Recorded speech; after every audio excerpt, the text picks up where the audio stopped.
Hello, welcome back. ഇന്ന് നമുക്ക് rain തീമിൽ journalling ചെയ്യാട്ടോ. ഈ ഒരു ബുക്ക് നിങ്ങൾക്ക് ഓർമ്മ ഉണ്ടല്ലോ, നമ്മൾ ഇതിന് മുന്നേ ഒരു വീഡിയോയിൽ ജേർണൽ സെറ്റ് ഉണ്ടാക്കിനല്ലോ. അപ്പോൾ അന്ന് അതിൽ നമ്മൾ തന്നെ ഉണ്ടാക്കിയിട്ടുള്ള ഹാൻഡ് മെയ്ഡ് ബുക്കാണ് കേട്ടോ. അല്ലെങ്കിലും ഞാൻ കൂടുതൽ ജേർണൽ ചെയ്യാൻ യൂസ് ചെയ്യുന്നതും ഞാൻ തന്നെ ഉണ്ടാക്കിയിട്ടുള്ള ബുക്കിലാണ്. അപ്പോൾ ഇതിൽ നമ്മൾ ചെയ്തിട്ടുണ്ടായിരുന്ന 2 പേജസ് ഇതാണ്, പിന്നെ ഇതും ഇത്രേ ഇതിൽ ചെയ്തിട്ടുള്ളൂ. ഇനി നമ്മൾ ചെയ്യുന്നത് റെയിനി തീമിലുള്ള ജേർണലിംഗ് ആണല്ലോ. അപ്പൊ ഞാൻ 2 ടീമിലായിട്ട് ചെയ്യാൻ ഉദ്ദേശിക്കുന്നുണ്ട്. ഒന്ന് നമ്മൾ എസ്തറ്റിക് തീമിലും ഒന്ന് ഒരു ആർട്ട് ജേർണൽ ആ ഒരു തീമിലും കൂടിയാണ് ചെയ്യുന്നത്. അപ്പോൾ നമുക്ക് ഈ 2 പേജസിലായിട്ട് ചെയ്യാം. പിന്നെ ഞാൻ എപ്പോഴും കോപ്പി വിത്ത് ജേർണലിംഗ് ഒക്കെയാണല്ലോ ചെയ്യല്. ഇപ്രാവശ്യം നമുക്ക് മാറ്റി പിടിച്ച് കട്ടൻ വിത്ത് ജേർണലിംഗ് ആക്കാം കേട്ടോ. ഈ മഴ പെയ്യുന്ന ടൈമിൽ മഴ പ്ലസ് ജേർണലിംഗ് പ്ലസ് കട്ടൻ നല്ല വൈബായിരിക്കും അല്ലേ. അതിൻ്റെ കൂടെ ബാക്ക്ഗ്രൗണ്ടിൽ ഒരു മ്യൂസിക്കും കൂടി. അപ്പം നമ്മൾ ആദ്യം ചെയ്യുന്നത് എസ്തറ്റിക് തീമിലുള്ളതാണ് കേട്ടോ. ഈ ഒരു സ്റ്റിക്കർ ഷീറ്റ് നിങ്ങൾക്ക് കണ്ടുപരിചയം ഉണ്ടാവും. ഞാൻ 10 രൂപക്ക് മേടിച്ചതാന്ന് പറഞ്ഞിട്ട് ഇട്ടിട്ടുണ്ടേനി ഓൾറെഡി. അപ്പം ഇതിൽ ഓൾറെഡി ഈ ഒരു സെറ്റ് എന്ന് പറഞ്ഞത് റെയിൻ തീമിലുള്ള സ്റ്റിക്കേഴ്സ് ആണ് കേട്ടോ, ഈ ഒരു കവായി സെറ്റിൽ വരുന്നത്. അപ്പം ഞാൻ ആദ്യം ഈ ഒരു പേജിൽ എനിക്ക് വേണ്ട സ്റ്റിക്കേഴ്സ് ഒക്കെ ഒന്ന് ഒട്ടിച്ച് കൊടുക്കുന്നുണ്ട്.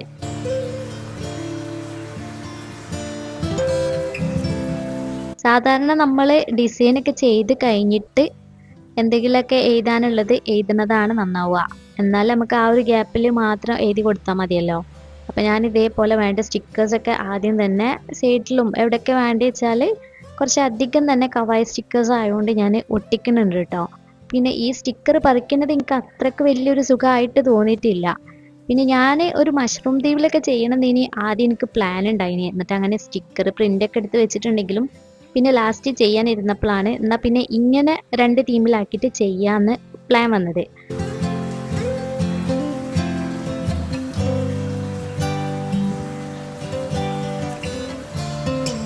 പിന്നെ ഈ ഒരു പാറ്റേൺ പേപ്പർ ഓർമ്മ ഉണ്ടല്ലോ, നമ്മൾ ആ ഒരു ജേർണൽ സെറ്റ് ഉണ്ടാക്കിയപ്പോൾ ഉണ്ടാക്കിയത് തന്നെയാണ് പ്രിൻ്റ് എടുത്തിട്ട്. അപ്പോൾ അത് ഞാൻ ഈ ഒരു സൈഡിലായിട്ട് ഒട്ടിക്കാൻ വേണ്ടിയിട്ട് കട്ട് ചെയ്യുന്നുണ്ട്.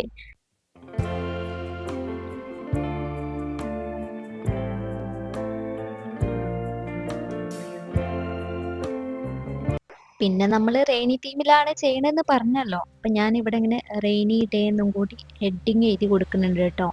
അപ്പം കഴിഞ്ഞ വർഷം ഞാൻ റെയിനി തീമിൽ ഒരു ജേർണലിങ് ചെയ്തിട്ട് ഷോർട്സ് ആയിട്ട് അപ്ലോഡ് ചെയ്തിട്ടുണ്ട് ഇനി. അപ്പം ഇപ്രാവശ്യത്തെ ഞാൻ ആദ്യമായിട്ട് ചെയ്യാണ് കേട്ടോ.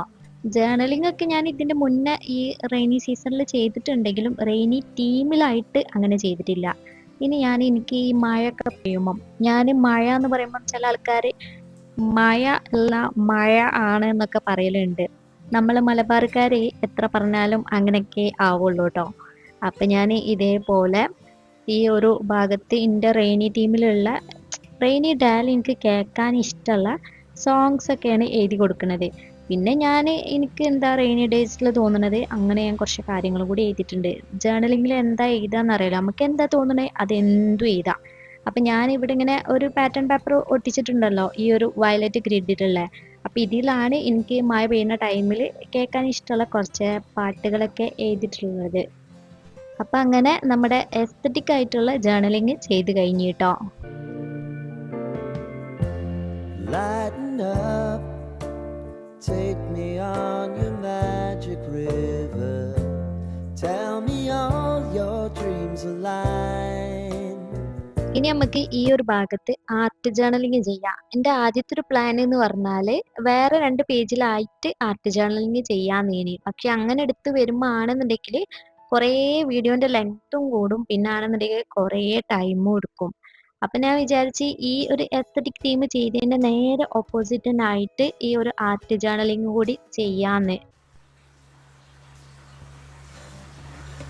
ഈ ഒരു പേജിൽ ഞാൻ ചെയ്യുന്നത് നെക്സ്റ്റ് ഡേ രാവിലെയാണ് കേട്ടോ. അത് ഞാൻ തലേ ദിവസത്തെ വൈകുന്നേരം ചെയ്തിട്ടുണ്ടായിരുന്നത്. പിന്നെ എനിക്കാണെന്നുണ്ടെങ്കിൽ എന്ത് കാര്യം കണ്ടിന്യൂസ് ആയിട്ട് ചെയ്യുന്നത് തീരെ ഇഷ്ടമല്ല. അതുകൊണ്ടാണ് നമ്മൾ ജേർണൽ സീരീസ് ഒക്കെ സ്റ്റാർട്ട് ചെയ്തപ്പോഴും ഞാൻ ആദ്യത്തെ കുറച്ച് ദിവസമൊക്കെ ഇട്ട് പിന്നെ ഇങ്ങനെ നിങ്ങളെ വെറുപ്പിക്കേണ്ടെന്ന് വിചാരിച്ചിട്ടും ഞാൻ ഇന്നെ തന്നെ വെറുപ്പിക്കേണ്ട വിചാരിച്ചിട്ടും ഇടയിലൊക്കെ നല്ല ബ്രേക്ക് എടുത്തിട്ടൊക്കെ ചെയ്യുന്നത്. അപ്പോൾ നമുക്ക് പറഞ്ഞു വന്നത് ആർട്ട് ജേർണലിങ് ചെയ്യുക. അപ്പോൾ നമ്മൾ വാട്ടർ കളർ വെച്ചിട്ട് ഇങ്ങനെ ജസ്റ്റ് ഒന്ന് ചെയ്ത് കൊടുക്കുന്നുണ്ട്. ഞാൻ ആദ്യമൊക്കെ വാട്ടർ കളർ നല്ലോണം യൂസ് ചെയ്യുന്നുണ്ടെങ്കിലും ഇപ്പം യൂസ് ചെയ്യൽ കുറവാട്ടോ. പിന്നെ ഇതിന്റെ ബാക്കിലുള്ള പേജസിലൊന്നും കളർ ആവണ്ട വിചാരിച്ചിട്ടാണ് ഞാനൊരു ട്രാൻസ്പെറന്റ് ആയിട്ടുള്ള ഷീറ്റും കൂടി വെച്ച് കൊടുക്കുന്നത്. അതാവുമ്പം എന്തായാലും അപ്പുറത്തെ പേജിലൊന്നും ആവുകയില്ല. പേപ്പറൊക്കെ വെച്ച് കൊടുത്താൽ ആവാനുള്ള ചാൻസ് കൂടുതലാണ്. പിന്നെ എൻ്റെ അടുത്തുള്ള ബ്രഷൊക്കെ കേടുന്നതുകൊണ്ട് തന്നെ ആകപ്പാടെ ഈ ഒരു ബ്രഷ് മാത്രം ഇപ്പം കയ്യിലുള്ളൂ. അപ്പോൾ ഞാൻ ആദ്യം ആ ഒരു ബ്രഷ് വെച്ച് പെയിന്റ് ചെയ്ത് കുറേ ടൈം എടുക്കുന്നുണ്ട്. പിന്നെ അത് ഉണങ്ങിയതിന് ശേഷം ഞാൻ പഞ്ഞി വെച്ചിട്ട് വേഗാക്കി കൊടുക്കുന്നുണ്ട്. അപ്പോൾ വേഗം കഴിയുന്നുണ്ട്. ജസ്റ്റ് ഇങ്ങനെ പെയിന്റ് ചെയ്യുന്ന പോലെ തന്നെ ആക്കി കൊടുത്താൽ മതി. പിന്നെ ഇപ്പം മേലെ ക്ലൗഡ് സെറ്റ് ചെയ്യാണ് കേട്ടോ. അപ്പോൾ ക്ലൗഡ് സെറ്റ് ചെയ്യാൻ വേണ്ടിയിട്ട് പഞ്ഞി വെച്ചിട്ട് ആദ്യം വൈറ്റ് പെയിന്റ് ആക്കി, എന്നിട്ട് അത് പഞ്ഞി വെച്ചിട്ട് ഇങ്ങനെ ജസ്റ്റ് ഒന്ന് പ്രസ് ചെയ്ത് കൊടുത്താൽ ക്ലൗഡ് സെറ്റായി. അടിഭാഗത്തായിട്ട് കുറച്ച് ബ്ലാക്ക് കളറിൽ ട്രീ ഒക്കെ വരയ്ക്കാമെന്ന് വിചാരിച്ചേ. പക്ഷെ വരച്ച് വന്നപ്പോൾ ഒന്നായിട്ട് സ്പ്രെഡ് ആയതുകൊണ്ട് തന്നെ ഒരു കുന്നൊക്കെ നിൽക്കണ പോലെ ഉണ്ട്. പിന്നെ ഞാൻ അതിൻ്റെ അടിയിൽ വീണ്ടും ഒരു കുറച്ച് വൈറ്റ് പെയിന്റ് ഒക്കെ കൂട്ടിയിട്ട് വരച്ചു കൊടുത്തിട്ടോ. പക്ഷെ അത്രാണ്ട് ഉണങ്ങിയപ്പോൾ റെഡി ആയിട്ടില്ല. പിന്നെ ഇതിൽ ഇനി ഡയറക്റ്റ് ആയിട്ട് പെയിന്റ് ചെയ്തിട്ട് കാര്യമില്ല എന്ന് തോന്നിയോണ്ട് ഞാൻ വേറൊരു പേപ്പറിൽ ഇതേപോലെ വരച്ചെടുത്തിട്ടുണ്ട്. ഇതിൽ ഞാൻ വാട്ടർ കളർ അല്ല യൂസ് ചെയ്തത്, പെൻസിൽ കളറാണ് കേട്ടോ. കാരണം ഞാൻ ഇതേ സെയിം സാധനം തന്നെ വരച്ചൊക്കെ സെറ്റാക്കി, എന്നിട്ട് അതിൽ ഞാൻ വാട്ടർ കളർ യൂസ് ചെയ്തിട്ട് പെയിന്റ് ഒക്കെ ചെയ്ത് കൊടുത്ത്. പക്ഷേ എനിക്ക് ക്ഷമയില്ലാത്തതുകൊണ്ട് തന്നെ അതൊന്നായിട്ട് കളറ് സ്പ്രെഡായി ആകെ കൊളായി. അപ്പോൾ പിന്നെ ഞാൻ വിചാരിച്ച് ഇനി റിസ്ക് എടുക്കണ്ട, ടൈമും വെറുതെ വേസ്റ്റ് ആക്കണ്ട, പെൻസിൽ കളർ യൂസ് ചെയ്തിട്ട് ചെയ്യാന്ന്.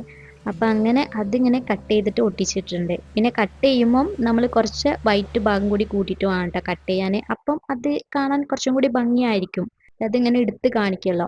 അപ്പം അതിന് വേണ്ടിയിട്ട് അങ്ങനെ. പിന്നെ അടിഭാഗത്തായിട്ട് ഞാനിങ്ങനെ കുറച്ച് പുല്ലും കൂടി സെറ്റ് ചെയ്യുന്നുണ്ട്. നേരത്തെ വരച്ചിട്ടുള്ള ആ മരങ്ങളൊക്കെ ഒന്ന് കവർ ചെയ്യാൻ വേണ്ടിയിട്ടാണ്. ഇനി നമുക്ക് ഇതിൽ ഇതേപോലെ കോഡ്സ് ഡയറക്റ്റ് ചെയ്താതെ ഒരു പേപ്പറിൽ എഴുതാം. എന്നിട്ട് അതിൻ്റെ സൈഡൊക്കെ കൈ വെച്ചിട്ട് ജസ്റ്റ് കീറി കൊടുത്തിട്ട് ഇങ്ങനെ ഒട്ടിച്ചു കൊടുക്കാം. നമുക്ക് ഇഷ്ടമുള്ള കോഡ്സ് എന്ത് വേണമെങ്കിലും റെയിൻ തീമിലുള്ളത് എഴുതാട്ടോ. അപ്പം ഞാനൊരു കോഡ്സ് ഇതേപോലെ എഴുതി കൊടുത്തിട്ടുണ്ട്.